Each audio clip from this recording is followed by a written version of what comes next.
Hey everyone, how's it going? It's Eric and Naum again. I'm bringing you another replay from Alexander the Emerald Knight. He's here with me again. Hello, hello, I am here. So this time I noticed it's a 3-on-3 battle.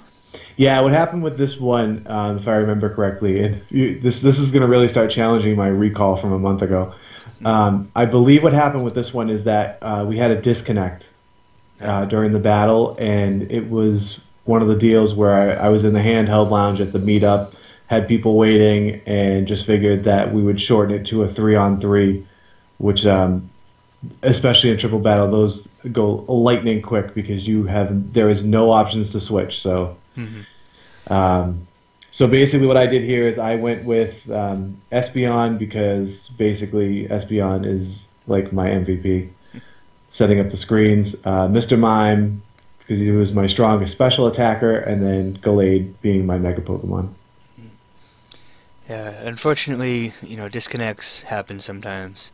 Yeah, it's tough because you part of the problem is that especially when you're in the handheld lounge is you have so many signals bouncing around that you're much more susceptible to that happening there. So it happens. It's frustrating when it does because you get to a point where, especially if you're far enough into the battle where you can kind of say, okay, I was going to win or my opponent was going to win. You just kind of concede it that way.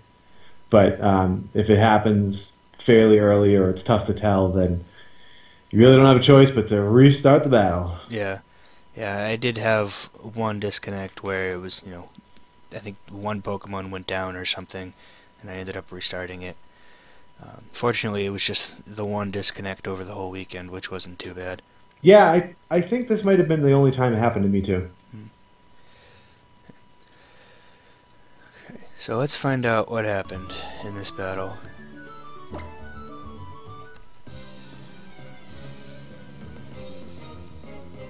Alright, Harrison is issuing the challenge.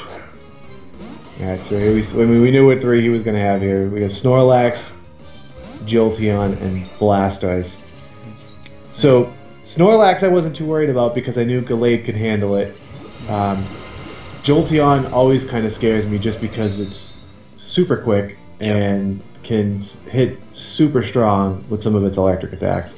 Plus, it also probably has Shadow Ball, which is going to do some damage to all three of mine on the field. Oh yeah, that goes super effective against and Psychic. There we go. Here is the Shadow Ball deal. I believe that Mr. Mime is the only one who is neutral to it because I think, and I always forget. I'm still figuring out Fairy type. I think Fairy is Ghost, right? I think so. So I knew I was going to have to take out Jolteon as quickly as I could. So I sent Mr. Mime right after him. Figured Gallade could just take out Snorlax there, just keep drain punching it, and then between just the sheer amount of hit points that it would be regenerating, I'd be all right. Yeah. And then the other thing with there I knew that his Blastoise was a Mega, and I knew it had Dark Pulse, which I knew was going to wreak havoc on my team too. So I was a little bit worried about this, but I figured if I could just send everybody after one at a time, I think I'd be all right. So you do manage to get rid of that Jolteon there. Yeah, I figured just because it was so quick that was going to be the biggest threat of the three, even with Blastoise having the Mega Launcher boosted Dark Pulse. The other thing to think of here is that actually Dark Pulse is one of the attacks that can hit across the field in a triple battle. So typically you can only attack either a Pokemon in front of you or adjacent to you. But Dark Pulse is one of the moves that can hit across. So from where the Mega Blastoise is now, he could hit Mr. Mime. But really now we're down to 1-on-3, so it's not going to matter. Mr. Mime can just boost himself since he can't really touch Blastoise from there. But yeah, Blastoise is just going to keep... I mean, he probably should have been attacking the Espeon just because it's super effective against the Espeon. But at that point, there really wasn't much he was going to be able to do. Yeah, 3-on-1 is a pretty big deficit to come back from. Yeah, especially when you're looking at a Pokemon like Mega Blastoise, who, unless it's packing Rest, which is really rare, it doesn't have any form of recovery. So right, it's basically just wear it down and hope that it doesn't critical hit anything. Uh, so do you remember at all how the original battle went? Like how many Pokemon were left on each side or anything like that?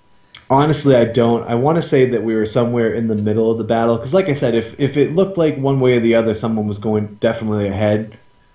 Just for the sake of time, I would have just said, okay, we're gonna call it here. Probably would have handed the guy a badge anyways, but um, yeah, I don't remember off the top of my head where that battle was. I think I was doing all right though because I know I remember because I there's nothing worse than if you feel like the battle's slipping away from you and it disconnects and then you restart it and then you have like I mean basically just steamrolled them on that battle there. Hmm. So that's the worst. Yeah. Um, so one thing I'm kind of curious about triples because I don't normally do triples. Um, what happens if two Pokemon are on the opposite sides and then all the others are knocked out?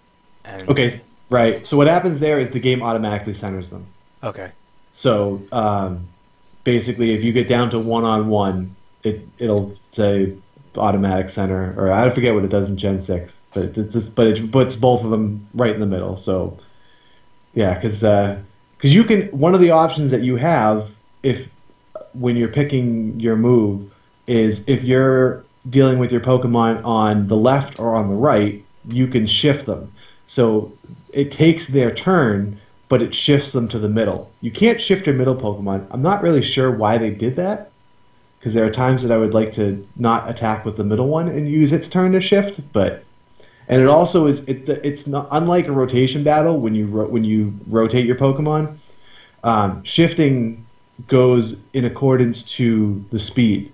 So if you have a slow Pokemon that's shifting, it's gonna when it takes its turn during that turn. There's a lot of turns there. That's when it's going to actually shift. It doesn't happen as soon as it's not like it's the first thing that happens. Mm. So it's kind of like using U-turn or Volt Switch, except you're not doing damage. Right, and you're basically just shifting its position on the field. Hmm. I mean, it's like any other kind of battle. You can obviously recall a Pokemon if that's what you want to do. But the one time that I will do that, and it's kind of one of the running jokes I have with people, is I test out a lot of my triple battle teams on the battle spot in the game because it is the only battle format that you can play 6 versus 6 on the battle spot. But the problem that you get is that a lot of times a lot of the teams are stacked with legendaries because if you're just doing the free battle there's basically no restrictions on what Pokemon you can bring. So you run into a lot of Darkrai who like the Dark Void everything. Hmm. So if I forget to set my Espeon as my center Pokemon, I'll try and shift them in there because it's so gratifying when you bounce a Dark Void back at all three of your opponent's Pokemon. Usually it's swiftly followed with a surrender. Yeah, it's Which always. I always find that funny because so you're basically saying it's okay if you put all three of my Pokemon to sleep, but all three of yours falling asleep is no good. Yeah. Yeah, I'm not a big fan of strategies like that where you rely on a certain thing, and if it doesn't work, well, I guess I'm leaving, you know? Yeah. Yeah, I think it's more of just the fact that they realize that now all three of their Pokemon is asleep and they just don't want to deal with it. Hmm.